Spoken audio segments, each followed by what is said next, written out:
The Fast and the Furious franchise is one of the most unique, bizarre, amazing oddities in film history. Is there any other film franchise in history that has transitioned from one thing to another in such an extreme, glorious, and insane fashion? I love this film franchise. It's nonsense and insane, and it's not what it used to be, but I bloody love it so very much. It's action-packed, hilarious, crazy, and it has this beautiful sincerity where it wears its heart on its sleeve, and it's almost so cheesy that it's laughable, but I just love it. It is such a crazy combination of so many things. So, in honor of Fast 10, I wanted to revisit the original movie, the movie that started off this franchise, The Fast and the Furious. So let's crank that nos, drink a beer, as long as it's a Corona, and review this film a quarter mile at a time. This is such a beautifully quaint, little, low-stakes film. I mean, it's literally just a normal, classic action crime drama film from the early 2000s. It's exactly what you expect from that era, from that time, doing the thing it's doing. But when you're watching it with the lens of what the franchise becomes and how insane it becomes, where they're all spies and it's over-the-top action and they're immortal and there's explosions and madness and chaos going on everywhere and there's magnets picking up cars and all kinds of crazy stuff, they fight a submarine in the ice with their cars. In 8. Like, it gets crazy. So when you watch this totally normal, standard 2000s film with that lens on, it suddenly becomes so beautifully quaint and the low stakes become almost laughable. Like, it's just a normal, standard movie at that time. And it was pretty good for that time, but just with the lens of what is going on in the future of these characters, it is insane. The plot of this movie is that Dom and his mates are all stealing DVDs, and the truck drivers, like the threat of the film is that truck drivers might start wielding shotguns. The action scene at the end is just the truck driver now has one single shotgun. That's it. It's so beautifully low stakes. But just as a film on its own, the action is actually really, really engaging. It's exciting, it's intense, it's really, really well filmed. The whole thing looks really practical. Like that final car chase that with the truck and the shotgun and Vince is like flying on the end and he's roped up and he's hitting the side of the thing and they're all getting on top of the cars trying to grab him. It all feels so real and intense and dramatic and scary and just super practical. Like you're just licking your lips with all those juicy, practical on-set stunts. It's glorious. You can just feel everything was done on set. Except, of course, the glorious early 2000s NOS effects. When they click the NOS and they're like, let's go fast or whatever, with that sweet, sweet NOS. Those crazy visuals where everything gets all wobbly and weird. It's so fun. I love a film that's really dated, but in this kind of really beautiful kind of endearing way. Like you're not dating going like, oh god, oh the visual effects, like oh they should have known better not to use visual effects when they could have done something practical. It's like, no, it's meant to have this kind of otherworldly intense feeling of like they are going really fast. Like they're going fast usually, and when the cars just go vroom, but they're going so fast that the camera's all like I love it. I'm surprised by how much I love this film. It's so simple, yet it's kind of so elegant in its kind of simplicity. Like, it doesn't try and do too much. It's just telling this very simple story of an undercover cop trying to bust a bunch of crime guys who just want to steal a bunch of DVDs. Nothing dates this film more than the fact they are trying to steal DVDs, and he actually says, this is going to be the biggest score ever, guys. I'm Dom Toretto. That's the word. I'm sorry. I should never have even started to try and do a Dom Toretto accent.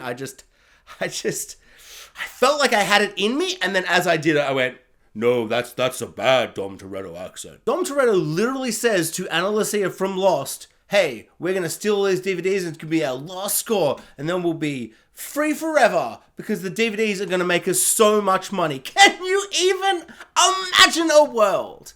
I can. I lived it as a child. It was crazy. DVDs were the best thing ever.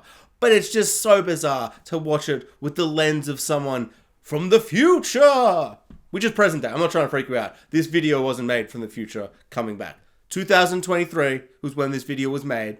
But still, looking back at them, I am from the future, and it's quaint, it's hilarious. I love everything about this film. It's like, it's just, it just feels like such a beautiful little slice of life of just, early 2000s. Could you do no wrong? You could. You did. The plot itself is very paint by numbers. It's just a classic undercover cop story. But what really elevates this film is, of course, the lead bromance with Vin Diesel and Paul Walker. They are so good in these roles. It's kind of amazing to see how they progress and how insane and wild their lives get in the future. But just this film, isolated on its own, their arc totally works. The moment at the end of the film when he gives him those keys and Vin Diesel's like, oh my god, dude, do you know what this is gonna mean? And Paul Walker's like, yes, I owe you a 10-second car. It's just like, yes! He said the thing from earlier, but it's earned, it's beautiful. It's just like, it's that beautiful simplicity of a film like this, that it's just got one little goal and the whole film was building towards this moment. And it's just awesome. Like that moment where he drives off and Paul Walker just kind of walks up camera and you're like, yes, he sacrificed his life and his job for this guy he met like 3 days ago. Booyah. Film. Love it. Life of crime for Paul Walker now, baby. That's cool and not super depressing and sad. He did it for love or something as well. The romance is in the film. You can't say it's not. It's fine. I don't really feel like their romance is like kind of like, you know, like just like hot and steamy, or you just like see them and you're like, oh, I can't wait for them to make out and bang. It's fine. It's fine. I feel like the bromance is really what gets you through the movie. It's like that works better than the romance. The romance feels a bit like, I feel like it peaks at the start where he's like, I'm just here for the tuna sandwiches, baby, without the crust, because I'm a weird psycho and I ask without the crust. Leave that at home, Paul Walker. If you don't want crust on your bread, stay at home and make your own sandwiches. Why am I getting angry? I apologize to anyone who doesn't like their crust. But what are you doing? You don't like the crust? Do you not eat the crust on a pizza? That's where my mind goes. I'm like, if you don't like it on a sandwich, you're not eating it on a pizza? That's like the best bit sometimes. Like, it's not the best bit because the bit with the toppings is the best bit. But I love that differential, that contrast, that crunchy little contrast at the end. Oh, a good crust on a pizza can make or break a pizza. Let's not kid ourselves here. I've really got myself worked up. I'm gonna... just give me a sec. So the car racing and the drag racing is... Sorry.